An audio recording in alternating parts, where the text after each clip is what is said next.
I am continuing in my reading. What I'm doing in this series is to read through the entire standard works of the Church of Jesus Christ of Latter-day Saints. This consists of the Bible, the Book of Mormon, the Doctrine and Covenants, and the Pearl of Great Price. I am continuing reading in a chronological order, according to event, not according to publication or volume, so I'm skipping around a bit as I move along. We continue in 1 Corinthians.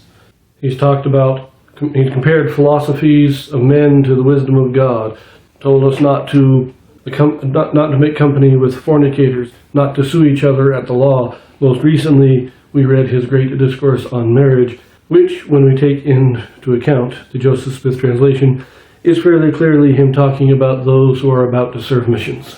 Those who are going to be entering the ministry should not get married first. They should just serve their mission.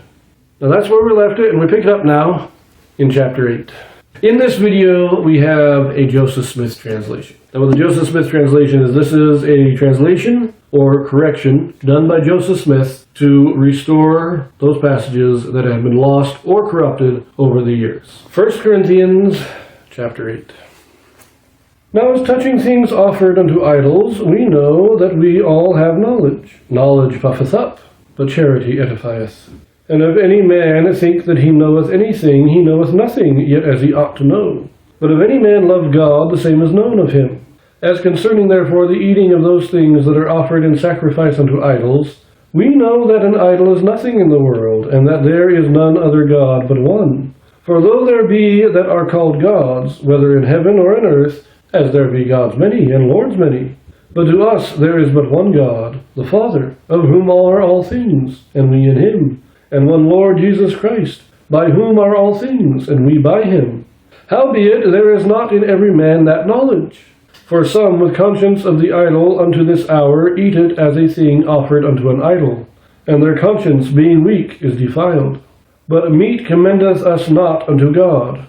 For neither if we eat are we the better, neither if we eat not are we the worse. But take heed lest by any means this liberty of yours become a stumbling block to them that are weak. For if any man see thee, which hast knowledge, sit at meat in the idol's temple, shall not the conscience of him which is weak be emboldened to eat those things which are offered to idols? And through thy knowledge shall the weak brother perish, for whom Christ died. But when ye sin so against the brethren, and wound their weak conscience, ye sin against Christ. Wherefore, if meat make my brother to offend, I will eat no flesh while the world standeth, lest I make my brother to offend. This is a little difficult to read, but the basic message here is, we know that idols mean nothing. So if somebody makes a sacrifice to an idol, and then you eat some of the meat, it doesn't mean anything, because we know that it is meaningless.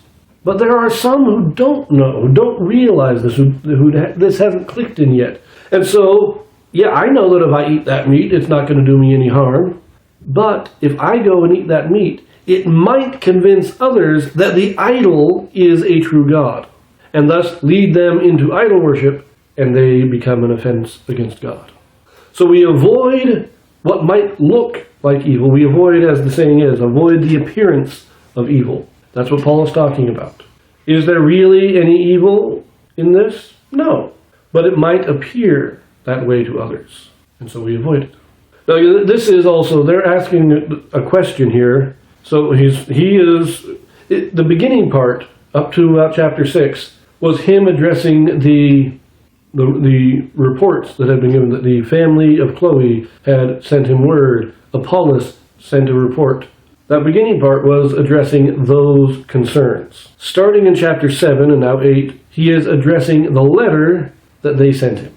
They wrote him a letter asking questions. The first question was about marriage, about the ministry and marriage. Second question is about eating that which is sacrificed to idols. And so we see how he is dividing up his epistle here. Now, there is one brief Joseph Smith translation here. This is in verse 4. And pay attention to this. And we now have it rendered. As concerning, therefore, the eating of those things which are in the world offered in sacrifice unto idols, we know that an idol is nothing, and that there is none other God but one. Now note there, the phrase, in the world, has been shifted. Where it was in the King James, we know that an idol is nothing in the world, would imply that idols are meaningless to the world. But by shifting it, we now understand that the world is making these sacrifices to idols, and we know that those idols are nothing. It's a small clarification of grammar, really, but I like it. It's a very good clarification. Makes the verse make so much more sense. But we leave that here. We pick it up in chapter 9 next. I will see you there.